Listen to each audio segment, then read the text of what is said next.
Hello, I've been asked what my saryn build was, um, so I was gonna quickly go over my saryn build. It focuses around saryn and the acid shells mod. That's non-combo, but my build feels kind of nice to play. It focuses around survival through arcane persistence. I get the armor through umbral fiber, which is more than enough, and vitality is pretty nice for more health.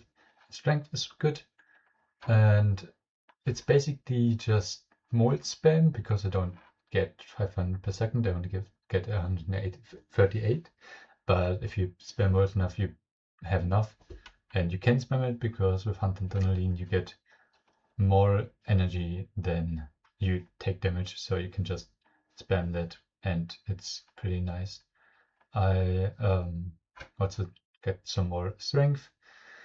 No blind rage because I like the efficiency, just nicer to start the mission with and such than Venendos for the toxin mostly, but also corrosive pretty good, and duration. I don't range. This is kind of a flex spot, so put on it what you like, as well as Arcane Nullifier. You could play like Augmented or something, and it would probably maybe even be better, but I like to be safe, so I don't know. With Warframe Spaghetti Code, I don't want a Frax unit to just one-shot me with a magnetic hit or something. Acid Shells, just pretty normal build. Probably just focus on having good amount of toxin on here.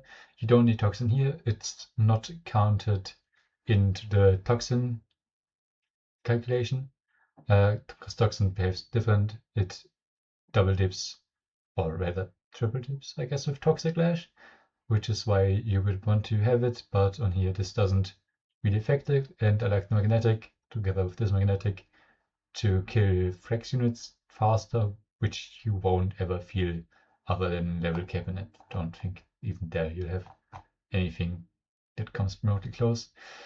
And then clip education is just insane. 225 multi-shot and status chance together with just the generally high base status per projectile and just the amount of multi-shot.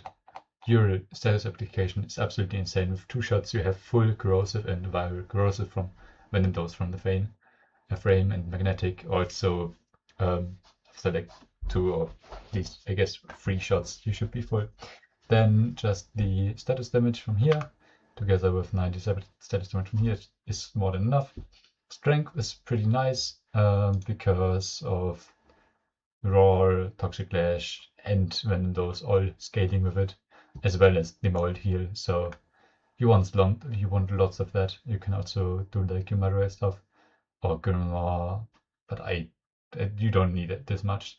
The rest doesn't do anything on here.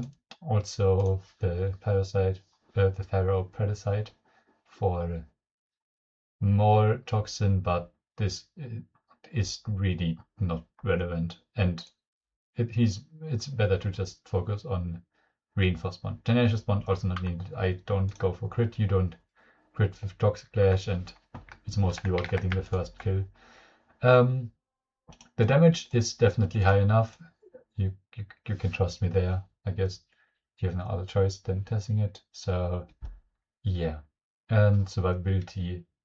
I just show you pretty quick. With full format build, you have 150 energy, which is just enough to cast your 3 abilities without casting the survival, but the moment I get hit, which is where I would want to put survival, I have energy back. I can spam it like this and just stay alive for like showcase, but only YouTubers do this and I'm not one of them. So you're probably mostly fine with just casting it once in a while.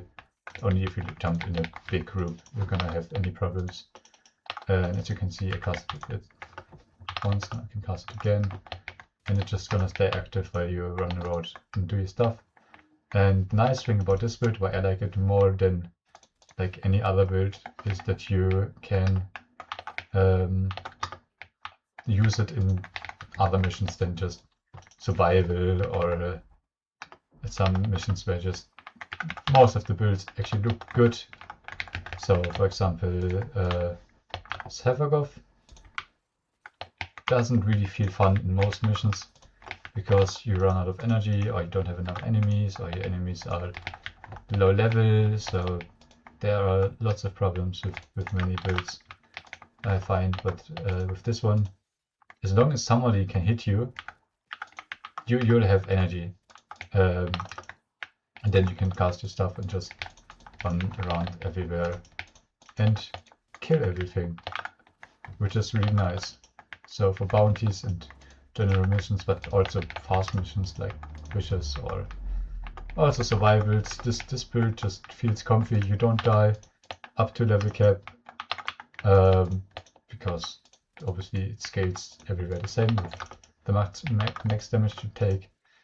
But on level cap you obviously need to be careful because you will be getting that 500 damage every second, because his hits, for example, would just have killed me, so you need to be a lot more careful there. But again, you'll have the energy for that without really caring too much. You can't be knocked down, you can't be killed instantly through anything.